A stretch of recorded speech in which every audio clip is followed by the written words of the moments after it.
Hi, I'm Zibby Owens, the creator and host of the award-winning podcast that you're listening to right now. Thank you so much, called Moms Don't Have Time to Read Books.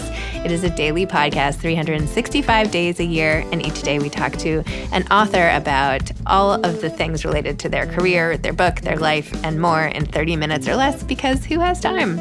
I am now an author myself, although I wasn't when I started this podcast, and you can get my new memoir, Bookends, a memoir of love, loss, and literature, wherever books are sold starting July 1st, and my children's book, Princess Charming. You can learn more about me at zibbyowens.com, but really you're here to learn more about the authors, and that is what we're going to do.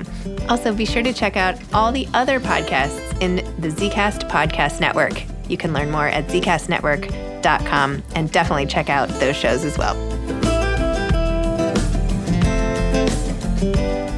Liz Michalski is the author of Darling Girl, a novel of Peter Pan. A former reporter and editor, Liz lives with her family in Massachusetts. She loves reading fairy tales and sometimes writing them.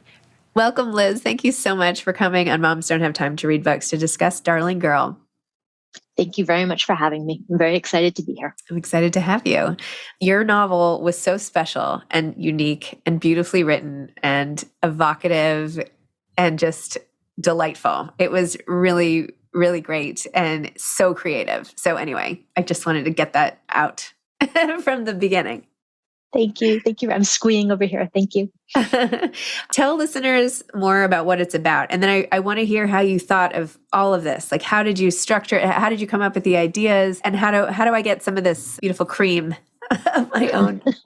I would like that cream as well. So it's a really dark reimagining of Peter Pan. If Peter Pan was real and had kind of grown up in London. But the focus is really on the darling women, particularly the darling mothers. And the story came to me in a couple of different ways. I had a crazy dream. I've always been an insanely vivid dreamer. And I had this crazy vivid dream where there was this girl in Wendy blue hooked up to all these medical devices in the bottom of a stone turret with no doors. And there were boys in Peter Pan green flying in and out of the windows, whispering, well, who will save us now? Who's going to take care of us when she dies? And I thought that was very disturbing. So when I woke up, I immediately read Peter Pan, which I hadn't probably read in 20 years. I'd seen all the movies and I loved the 2003 live action Peter Pan film, but I hadn't read it. And so I read it. And then I was really struck by what a dark, really melancholy, sad story it is. And so I started researching J.M. Barrie's life because he had a really dark, sad life, which is, I think, where Peter Pan comes from. But I was really fixated on the darling women. And I, kept kind of thinking about Mrs. Darling when she's standing at the window looking for her children. And what does she do the rest of the time when they're gone and she doesn't know where they are?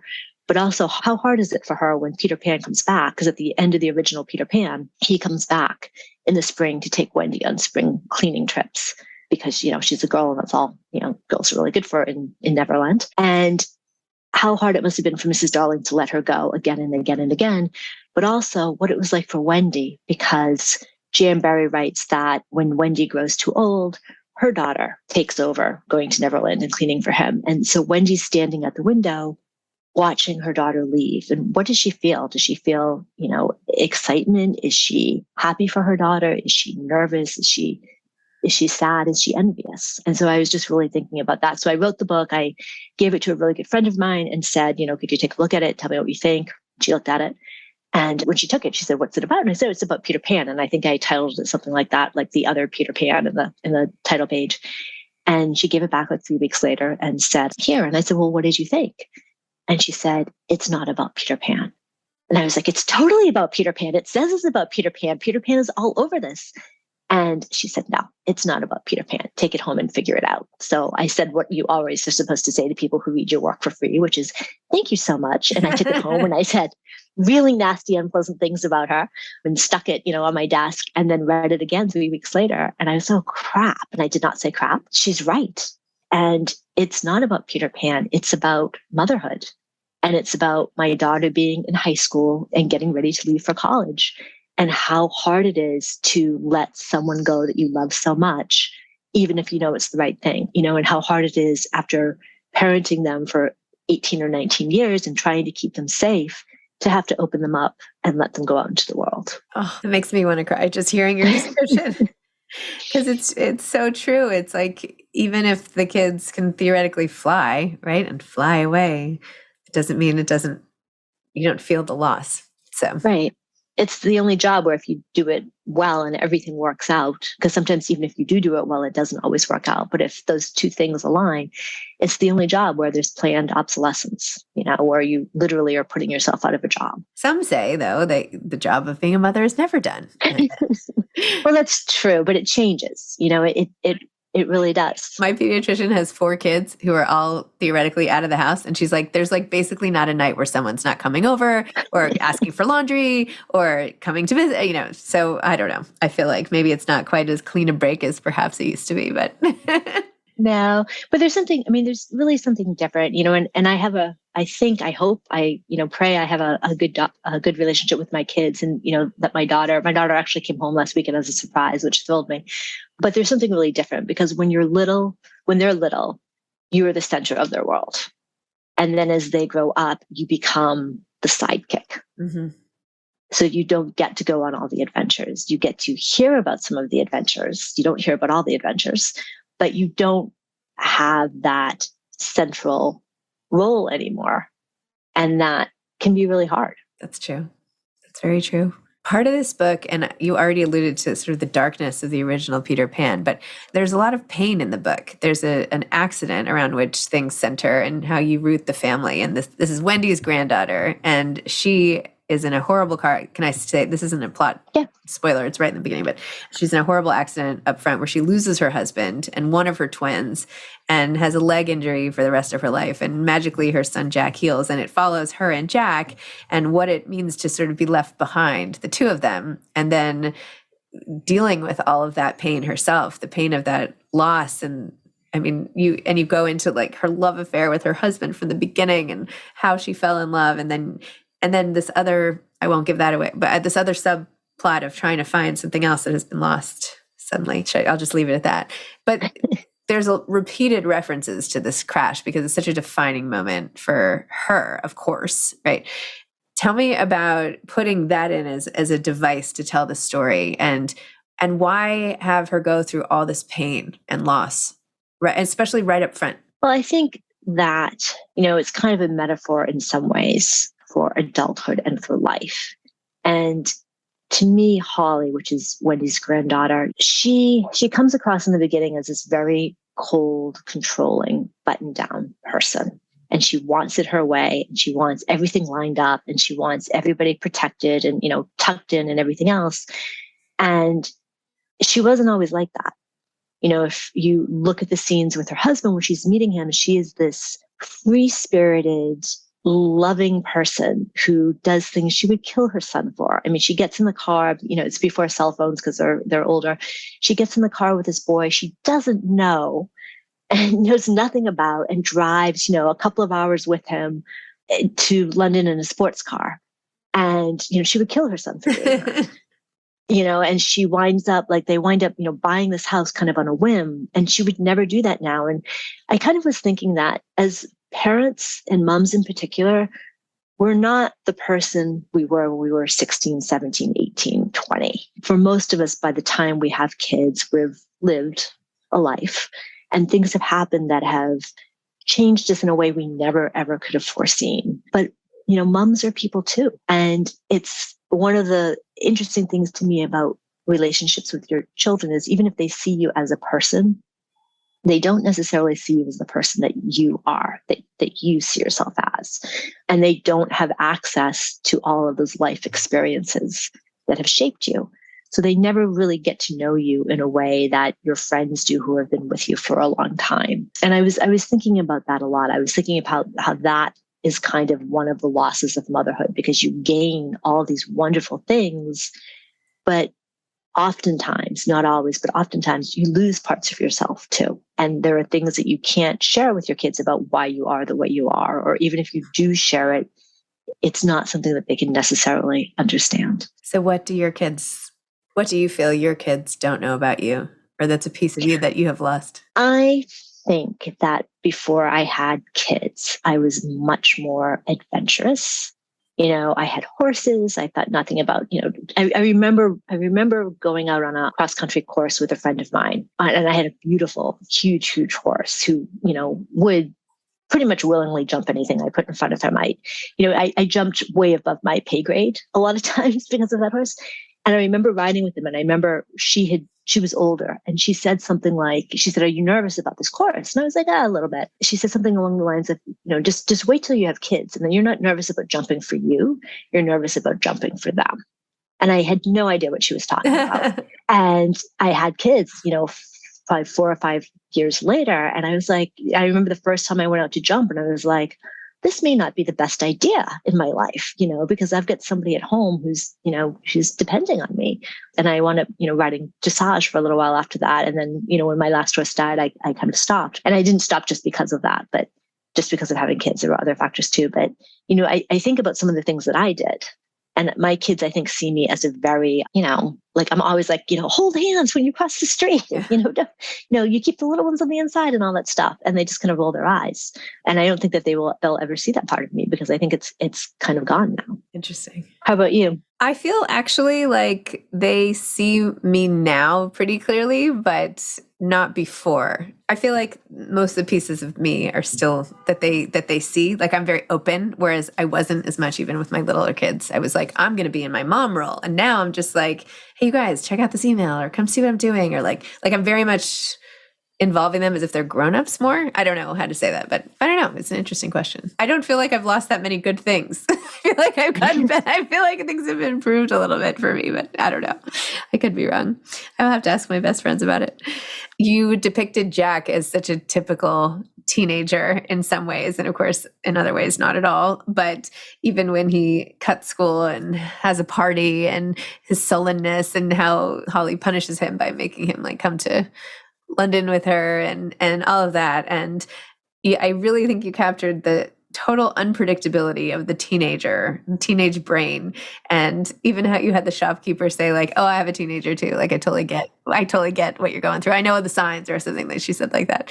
So talk to me about making Jack into a character who not only has to carry the weight of all the things he doesn't remember, but just dealing with typical hormones and teen years and all of that. I think all teenagers the last couple of years are dealing with things that, have put a lot of burden on them. I think the whole COVID situation, and I look at it, I try and think of it as, like when my grandfather was a teenager, he wound up going off to war, which is so much worse, pre-cell phone. So his mother and his, or his, I guess his wife by that time didn't, know where he was or when he was coming home or whatever. So like everything's perspective.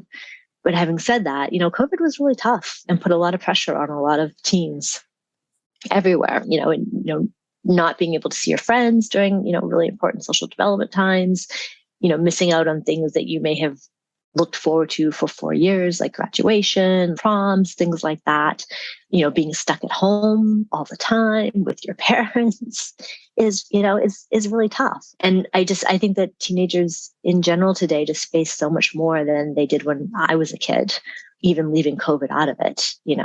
There's so many scary things about the world right now. So I just tried to make that just a little bit more personal for Jack. It's kind of take the angst that's out there and just really drill it down to what was going wrong in his life. And tell me about how you got into writing. This is your second novel? It's my second novel. Yeah. My first novel came out around 2011, and I wrote one in between that didn't sell. And then I got the idea for Darling Girl, but I've always been a writer. And I think more than that, I've always been a storyteller. Mm-hmm. And there are times in my life when for various reasons I haven't been able to write, but I've always told stories. And I think that that's something that's just at the core of who I am. I mean, my grandparents weren't huge readers, but they all told fabulous, fabulous stories, that I still treasure. When I was little, before I could read, and I was a late reader, I made up a story for my sister that I used to tell her at night before we went to sleep. And I revived that when my children were little and I was too tired to write. So we had kind of an ongoing serial story for a while. I think that storytelling is just kind of deeply intrinsic to how I see the world and how I make sense of it. So does that make you also a huge reader? Makes me a huge reader. And I was a late reader. I can remember being in kindergarten and the teacher holding up flashcards for words, like at the end of the school year, and saying something like, I'm so amazed by how many, of them can read this. And I remember thinking, I can't read it. And it was tough. I remember being in first grade and, my folks working with me, and then something just clicked. And first book I vividly remember reading and getting lost in is the Chronicle of Narnia series. And I remember being blown away by that book, by that series, and obsessively having to know how it ended and, imagining the storyline, for days and days after. And I think those books really just changed my life, and they changed how I saw books. And, ever since then, whenever I've opened a new book, I've always been looking for that wardrobe to kind of carry me away to a new place. I love that. I loved those books too growing up. I should have included them in my book. And I love that there were more like waiting after. Exactly. Yep. Like the gift that it was like, ooh, this isn't the end.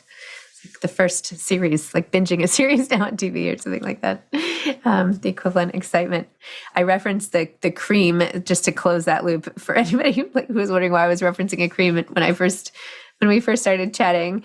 You have this magic potion, essentially, which makes things all better, makes wounds better, and makes you feel better, and keeps you young, and heals scars, and all this magic stuff. Is that a wish? Is that just like? Wouldn't that be nice?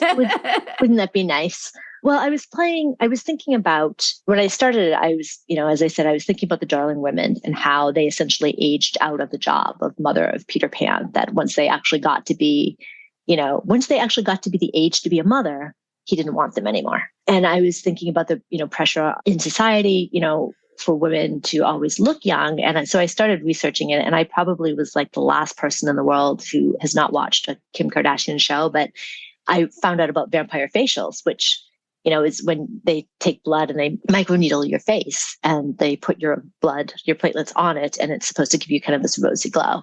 And then I found this dermatologist, a doctor in Germany, who will, for a fee, take your blood and spin it into your own skincare products so that that are supposed to help you stay young. And then I started looking at some scientific research on rats, where they actually took blood from young rats and injected it into older rats, and the older rats did much better on like cognitive tests, and their organs looked healthier. And then they actually stitched the rats together, the old rats and the young rats, so their circulatory system was shared, which was really good for the old rats. Didn't work out so well for the young rats, but gave the old rats a good boost. And then there was actually a company in California for a while that was getting blood from young, healthy, paid volunteers and selling it to older people, with the promise that it would kind of help you, rejuvenate a little bit. So I found that whole wormhole just so fascinating to go down, because, there's always been, as long as we have been around, some kind of scheme to stay young forever. And it's just fascinating now to see, kind of the science behind some of it in our time. My 5th grade project for an explorer, I got Ponce de Leon and the search for the Fountain of Youth. And I've had that in the back of my mind ever since. Like, how do you get there? Could it be something, So especially as I age and it becomes more and more interesting of a opportunity, it makes me think about that when you talk about it. But, with all the stuff with plasma and all of the things that they're doing now, and stem cells and everything, like, who knows? Maybe there will be an answer sooner than we think. It's crazy, and it was fun too, because Darling Women in my book don't really need any of this stuff, because they have kind of they age extremely well. But it was just kind of fun to play with that trope a little bit about, well, women are always supposed to look young, and Peter Pan is the eternal, the stories say that he won't grow up. They don't say he, won't get older. So it was kind of fun to play with that a little bit. So the writing of this itself, I mean, this is very plot driven, but also the language itself is so beautiful. This must have taken forever. Did it take a long time? Like, tell me about the process. It took a long time. So I think I wrote it in 2 years, which for me is kind of record breaking. And my agent, for my first book, had parted ways. So I had sent it out to a list of new agents, and I got a phenomenal response rate, but no offers of representation. So I thought, well, okay, this isn't working. So I pulled it and went through all the rejections, and the personal ones. Every time they had said something didn't work for them, I wrote it down. And if it showed up more than once, then I went back into the book and I revised that section of it. Mm-hmm. And then I worked with a friend of mine who's an editor, and revised it again, and then revised it a couple more times. And then I contacted a couple of the agents that I had really felt just got me, and I got them. And my very favorite one from the very first round said to me that they liked this, but that they thought that, there are some other things that I could fix. So I fixed those things. And then, we wound up together, which was lovely. And then I wound up doing a couple more revisions from there. The story and the language stayed the same. It was more kind of just smoothing out some of the plot points. And then what happened? How long did it take to sell? Oh God, it didn't take very long, which was lovely, which it kind of surprised me too. But I think the credit goes completely to my agents because they're just rock stars and I adore them. So sounds like the credit should go to you. You've worked on this so hard. I mean, some people could try to sell a book with it, which is basically a first draft. Like this is like your 50th draft. Like you sold the perfection, right? You sold as much as you could do to improve it with all of your own resources and people and whatever. But it's you who did all the work. I mean, it's pretty awesome. Thank you. Yeah, it definitely was a journey, but it's always like, I've always been the kind of writer and the kind of person who I think where, there's always something that you can do to make something better, and as I get older, I'm trying to let some of that go, but then you read something that's just like, you read something that someone else has written that's just so mind-blowingly good. And you're just like, oh crap, like there's just always that bar. So, well, that's what makes people, I think, keep trying even harder. I mean, I think it's good to have a bar. What if you were like the best writer and you never had any place to look for inspiration? Right? Maybe you wouldn't try as hard. Who knows? I mean, I don't know. Not to say never mind. That didn't come out right. But I think you know what I mean. I knew what you meant. Okay. Yes. Okay. Oh my goodness. So are you working on a new project? I am. I just actually sent about 50 pages off to my agents yesterday. So I'm hopeful. My fingers are crossed. It's another kind of dark retelling or reimagining of a fairy tale. I think I love those kind of books. I read everything, but I love magical realism and fairy tales the best. And I really think it's probably because those were the books that first really hooked me, and there's something so almost primeval about fairy tales. It's like the warning that resides in, the very back of your head. All the things about, don't trust strangers, don't walk down the dark path, all that stuff. I think it just resides so deeply within us that we're continually fascinated by it. Love it. Do you have any advice for aspiring authors? I think, read as much as you can, write as much as you can, and find a really good community of people to support you. It's so much more fun this time around because I have a great community of writer friends, and it's so great to share things with them, the good stuff and the bad. It's just really lovely. Where are you based, by the way? I'm in Massachusetts. Okay. Awesome. It's nice having that whole community to rely on. It's wonderful. It really is. Last question. You had said before we were officially recording that it would be a good idea for there to be some sort of friend gathering to help when we have our kids sort of fly the nest or go to school or go away. What should we call this? How can we start a new shower of sorts for when kids go off to college and women really need, not women and men, need the support system of their friends? Oh, that's a great question. I'm terrible at naming things. But you're very good at naming things. So I'm going to put that right back on you. Okay. But I think it's true. I mean, I think, we were talking a little bit before and, when your kids are little, that's when you have the showers and the, what to expect books and all that. But we don't talk as much about when our kids are ready to leave the nest and how hard that can be. And it's if having a baby kind of cracks your world open in one way, having one of your babies grow up and leave cracks it open in a whole different way. And it may not be, the physical changes as much, but the emotional changes are tough. And that's when you need the parties. That's when you need your friends to come over with, a bottle of lemonade or a bottle of wine and, a good movie and take you on walks and things like that. Amazing. Well, it's a good reminder for people listening. And as we're recording, it's the fall season of back to school and all of that. So for anyone out there who has a friend whose kid has just gone off to college or school or whatever, just send them a note today and just say, I'm thinking of you, making sure you're okay. It's a very nice thing to do. All right, Liz, thank you so much. This has been really wonderful. So thank you for coming on Moms Don't Have Time to Read Books. Thank you so much for having me. All right, that's it. Thank you. Thanks for listening to this episode of Moms Don't Have Time to Read Books. Don't forget to follow me on Instagram at Zibby Owens and at Moms Don't Have Time to Read Books. Also sign up for my newsletter at zibbyowens.com and sign up for my virtual book club and meet lots of authors on Zoom every other week. Thanks so much to Steve and Ryan at Texture Sound for the sound editing. And thank you to Morning Moon Productions for providing this fantastic intro and outro music.